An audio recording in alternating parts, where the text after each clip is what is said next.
Dalam beberapa waktu terakhir, kasus diabetes pada anak mengalami peningkatan. Mahardika Maskur Firdaus menderita diabetes mellitus tipe 1. Devika Aurelia Islami menderita diabetes mellitus tipe 2 sejak berusia 12 tahun. Data Ikatan Dokter Anak Indonesia menunjukkan prevalensi diabetes anak pada tahun 2000 adalah 0,004 per 100.000 penduduk.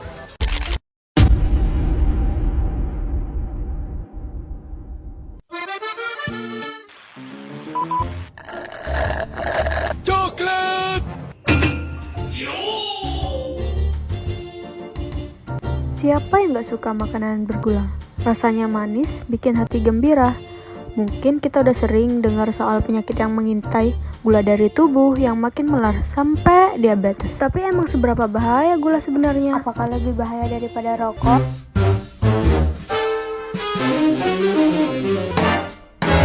Makanan yang tinggi gula bisa ngasih energi instan, tapi namanya juga instan, dia cepet datang tapi juga cepet pergi. Kalau efeknya udah hilang, yang batal kerasnya justru bakal lebih cemas dan gelisah. Kalau terus-terusan kebanyakan dalam jangka panjang, kita mungkin harus siapin uang buat berobat, karena semua penyakit ini mengintai. Belum lagi ternyata, kebanyakan gula juga bisa berpotensi merusak mata, kemampuan berpikir, bahkan bisa jadi berhubungan sama depresi. Oke, kalau emang bahaya, kenapa kita susah lepas dari gula?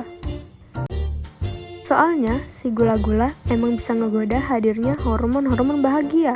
Semakin lama, otak semakin cinta, susah bilang enggak, dan lama-lama gak sadar kalau kita sebenarnya bisa hidup tanpa kebanyakan makanan yang manis.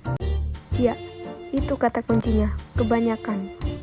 Tubuh kita emang butuh gula sebagai sumber energi, dan kita berevolusi buat suka yang manis-manis karena dulu makanan itu langka. Makanya meskipun sama-sama bikin penyakit yang ngeri-ngeri, gula dan rokok gak bisa disamain. Soalnya tubuh manusia sama sekali gak butuh zat adiktif di rokok.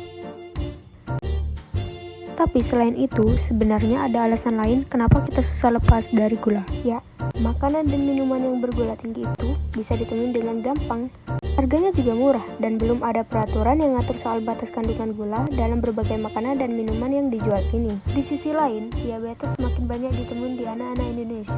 Dalam belasan tahun terakhir, penderitanya udah meningkat 70 kali lipat. Gila banget. Oke, tapi sekarang terus pertanyaannya, harus kayak gimana? Ayo kita intip cara negara-negara lain. Banyak negara yang udah sadar akan pentingnya ngatur peredaran makanan bergula biar warganya tetap sehat.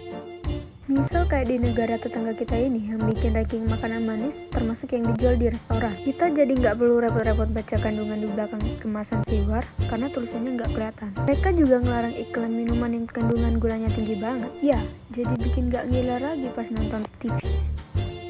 Ada juga negara-negara ini nerapin pajak buat makanan bergula.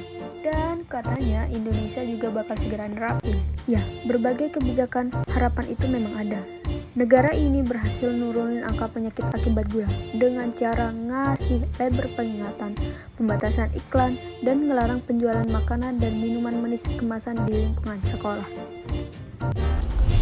Sekarang, kita bisa mulai perhatiin gula di dalam apapun yang kita makan. Dokter bilang, kalau orang dewasa dianjurin konsumsi gula maksimal 4 sendok makan aja dalam sehari. Jangan sampai rasanya yang memabukkan bikin kita nggak bisa lagi nikmatin manisnya kehidupan.